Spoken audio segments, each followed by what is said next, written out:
नमस्कार, स्वागत है आपका हमारे चैनल पर। एचपी पुलिस कांस्टेबल एग्ज़ाम की तैयारी में हमारे आज के प्रैक्टिस सेट में हम हिंदी पार्ट डिस्कस करेंगे।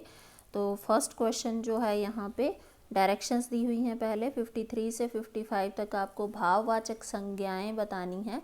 तो भाववाचक संज्ञा, पहले तो संज्ञा जो है वो हम बहुत छोटी क्लासेस से पढ़ते रहे हैं कि किसी भी वस्तु, व्यक्ति, गुण या किसी भाव आदि के नाम को हम संज्ञा कहते हैं, है ना। जिन शब्दों से हमें किसी के नाम का पता लगता हो, किसी वस्तु के नाम का, किसी व्यक्ति के नाम का, उसके कोई गुण का पता लगता हो, तो उनको हम संज्ञा कहते हैं। तो संज्ञा के हमारे पास 3 भेद हैं, जिसमें भाववाचक संज्ञा भी एक भेद है। ओके, तो भाववाचक संज्ञा में हमें क्या बताना होता है कि किसी भी गुण, दशा, स्वभाव, कार्य या फिर भाव या स्वभाव का बोध कराने वाले शब्द, यानी कि ऐसे शब्द जिनसे हमें किसी को कोई गुण का पता लग रहा हो, किसी की कोई दशा का पता लग रहा हो, उसके स्वभाव का पता लग रहा हो, तो उन शब्दों को हम भाववाचक संज्ञा में रखते हैं।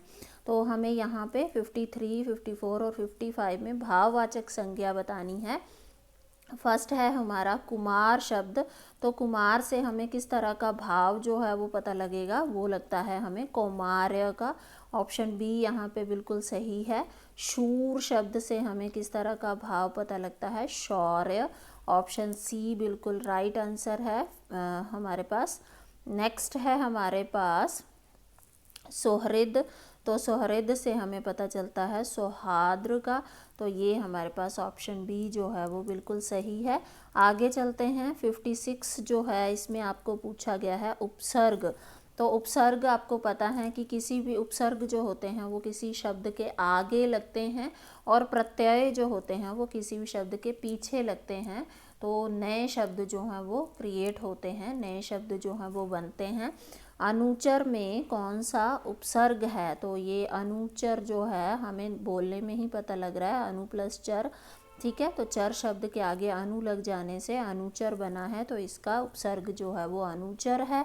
तो अगला जो है इसमें भी आपको क्या बताना है, परोपकार में कौन सा उपसर्ग है। तो परोपकार, इसको अगर हम तोड़ के लिखें तो ये होता है पर उपकार। उपकार के आगे पर शब्द जुड़ जाने से वो परोपकार, यानी कि हम बोलते परोपकार तो इसको लिखते परोपकार, इस तरह से।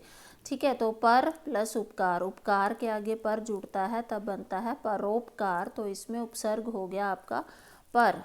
ठीक है जी, तो आपके पास इसमें राइट आंसर है ऑप्शन सी।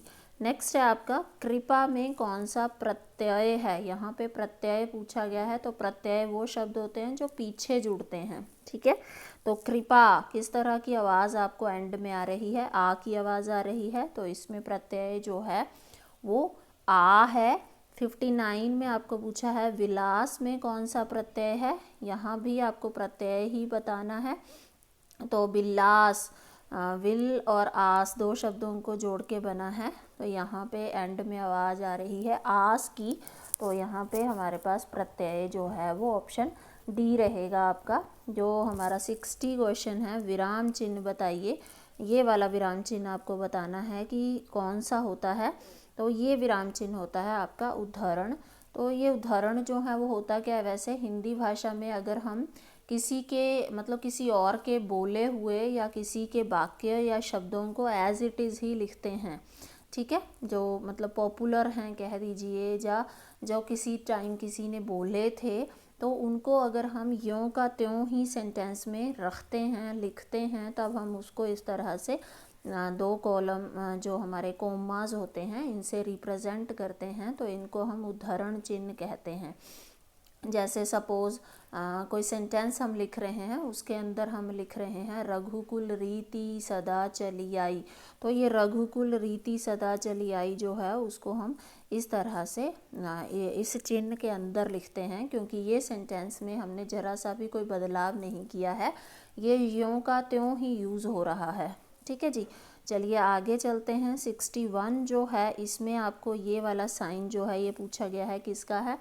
तो ये तो हम बहुत बार जब हम कुछ किसी चीज़ के बारे में डिस्कस करने वाले होते हैं तो उसके आगे हम इस तरह से लगा देते हैं, है ना। जैसे प्रश्न उत्तर ही हैं, मान लीजिए हम प्रश्न उत्तर लिख रहे हैं, है ना। ठीक है। तो उसके आगे भी हम इस तरह से बना देते हैं। तो इसका मतलब होता है कि हम अब प्रश्न उत्तर के बारे में डिटेल में डिस्कस कर रहे हैं या प्रश्न उत्तर लिख रहे हैं, तो इसका मतलब होता है विवरण। ठीक है, तो ये वाला चिन्ह होता है आपका विवरण के लिए।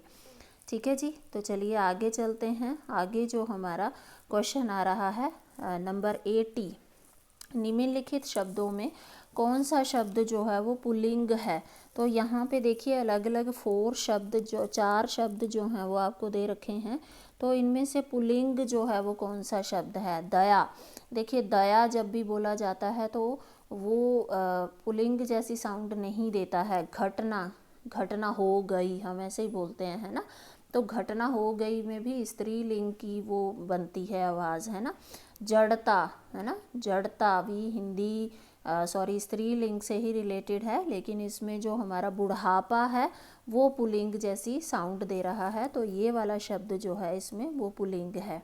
ठीक है, नेक्स्ट चलिए अगला क्वेश्चन है हमारे पास 81, आपका पत्र मिला वाक्य में कौन सा कारक है? कारक भी हम पहले डिस्कस कर चुके हैं। हमारे पास 8 भेद होते हैं कारक के। ठीक है, तो उसमें भी आपने कारक जो हैं वो डिटेल में एक बार पढ़ लेने हैं। कर्ता ने, कर्म को, करण से, संप्रदान के लिए, अपादान से, जुदाई, संबंध होता है का, के, की, रा, रे, री। ठीक है, तो इस तरह से, है ना। तो आपने यहाँ पे देखिए आपका पत्र मिला, मतलब आपको पत्र मिला, आप किसी को बोल रहे हैं, आपका पत्र मिला, मतलब इसका क्या हो गया? संबंध हो गया। यहाँ पे का लगा हुआ है एंड में, तो आपका पत्र मिला में क्या, कौन सा कारक है? संबंध कारक है यहाँ पे। ठीक है जी, चलिए नेक्स्ट देखते हैं 82 में क्या पूछा गया है आपसे। निम्नलिखित में से कौन सा शब्द बहुवचन में प्रयुक्त होता है? मतलब ऐसा कौन सा शब्द है जिसमें हमेशा जो है वो एक वचन नहीं बल्कि बहुवचन जैसी फीलिंग आती है। अब देखिए इसमें प्राण, है ना, प्राण जो है वो हमेशा ही क्या रहेगा? बहुवचन रहेगा, है ना। प्राण जो है, प्राण में बहुवचन जो है वो प्रयुक्त होता है। ठीक है, नेक्स्ट है हमारे पास 83, वर्तमान काल के कितने भेद हैं? वर्तमान काल जो होता है, वैसे काल आपने पढ़े होंगे, भूतकाल, वर्तमान काल, भविष्य काल। ठीक है, तो वर्तमान काल के हमारे पास 3 भेद होते हैं। एक होता है हमारे पास सामान्य वर्तमान काल, दूसरा होता है संदिग्ध वर्तमान काल और तीसरा होता है अपूर्ण वर्तमान काल। ठीक है, नेक्स्ट आ गया 84 नंबर, य, र, ल, व किस प्रकार के व्यंजन हैं? ये हम पहले भी 2-3 वीडियोस में डिस्कस कर चुके हैं कि य, र, ल, व जो हैं ये व्यंजन ही हैं, पर व्यंजन की अलग अलग हमने अलग अलग क्लासेस में उसको डिवाइड करके रखते हैं हम। कवर्ग हो गया, चवर्ग हो गया, पवर्ग, टवर्ग, इस तरह से। तो य, र, ल, व जो होते हैं वो अंतस्थ होते हैं। ठीक है, ऑप्शन बी यहाँ पे राइट आंसर है। चलिए आगे चलते हैं 85 जो है इसमें आपसे क्या पूछा गया है? इनमें से कौन सा शब्द पर्यायवाची शब्द नहीं है, मतलब जो बाकियों से मैच नहीं करता है। ठीक है, तो हमारे पास पावक, अनल और आग, ये अग्नि के ही पर्यायवाची हैं, मतलब अग्नि या आग के ही पर्यायवाची होते हैं पावक, अनल और आग। जो अनिल होता है ये हवा का पर्यायवाची होता है। ठीक है, तो ये बाकियों से मैच नहीं करता है, तो यहाँ पे ऑप्शन बी जो है वो आपका जवाब रहेगा। नेक्स्ट आइए 86 पे। 86 जो है इसमें क्या पूछा गया है आपको?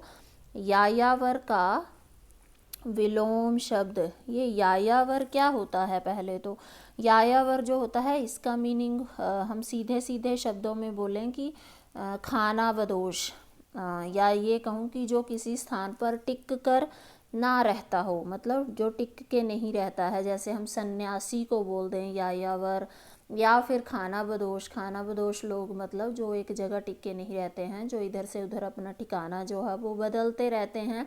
या फिर इसको कह देते हैं अश्वमेघ का घोड़ा। अश्वमेघ यज्ञ जो कराया जाता है उसमें जो घोड़ा होता है वो भी कभी एक जगह टिक के नहीं बैठता है, वो भी इधर उधर घूमता रहता है। तो यायावर शब्द जो है वो कई जगह यूज़ हो जाता है, जैसे सन्यासी के लिए यूज़ हो जाता है, खाना बदोश के लिए यूज़ हो जाता है, या अश्वमेघ के घोड़े को भी यायावर कह देते हैं। ठीक है, तो सीधा सीधा यायावर का मीनिंग ये है कि जो कभी एक स्थान पे ना टिकता हो उसको यायावर कह सकते हैं। ठीक है, तो यायावर का विलोम बताना है। विलोम मतलब उल्टा, तो विलोम इसका हो गया स्थिर, क्योंकि जो टिक के नहीं बैठता है वो स्थिर है, सॉरी वो यायावर है, और जो टिक के रहेगा एक ही जगह पे फिक्स है उसको स्थिर कहेंगे। ठीक है जी। तो नेक्स्ट आ गया आपका 87, रात्रि में विचरण करने वाला के लिए एक शब्द। ये आ गया आपका अनेक शब्दों के लिए एक शब्द आपको बताना है। तो रात्रि में विचरण करने वाला होता है निशाचर, क्योंकि निशा का मतलब होता है रात, जो रात में घूमता है, जो रात में विचरण करता है उसको बोलते हैं निशाचर। ठीक है जी। नेक्स्ट आ गया आपका 88, जो सदा साथ रहने वाला हो, जो हमेशा आपके साथ रहे, हमेशा आपके साथ रहता हो हमेशा ही, उसको कहा जाता है सनातन। ठीक है जी। चलिए नेक्स्ट है हमारे पास डायरेक्शंस दी गई हैं यहाँ पे। क्वेश्चन नंबर 89 से 91 के लिए आपको उपयुक्त विकल्प का चयन करना है, मतलब एक ऑप्शन चूज़ करना है। 89 है आपका पलक पावड़े बिछाना। तो ये क्या है भाई, ये मुहावरा है। मुहावरे का मीनिंग जो है पलक पावड़े बिछाना मतलब सीधा सीधा पलकें बिछाना। आप समझ सकते हो कि किसी का हम वेलकम करते हैं तो हम उसको पलक बिछाना, पलकें बिछाना कह देते हैं, है ना। तो 89 का आ गया आपका आदर से स्वागत करना। ठीक है। 90 हो गया आपका हाथ पांव फूलना।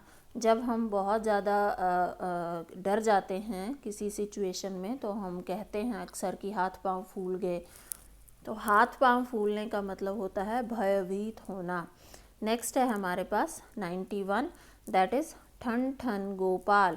ठन ठन गोपाल भी हम बहुत ही कॉमन सा मुहावरा है जिसका हम बहुत बार प्रयोग करते हैं कि वो तो ठन ठन गोपाल है, इस तरह से। तो ठन ठन गोपाल का मतलब जो है, देखिए अगर आपको नहीं पता, मान लीजिए कि आपको नहीं पता है तो आप ऑप्शंस पे भी जा सकते हैं। देखिए शक्तिशाली तो नहीं हो सकता है ना, धनवान भी नहीं होता है, बना ठना युवक ये तो बिल्कुल भी नहीं है, तो बचा के आपके पास खोखला।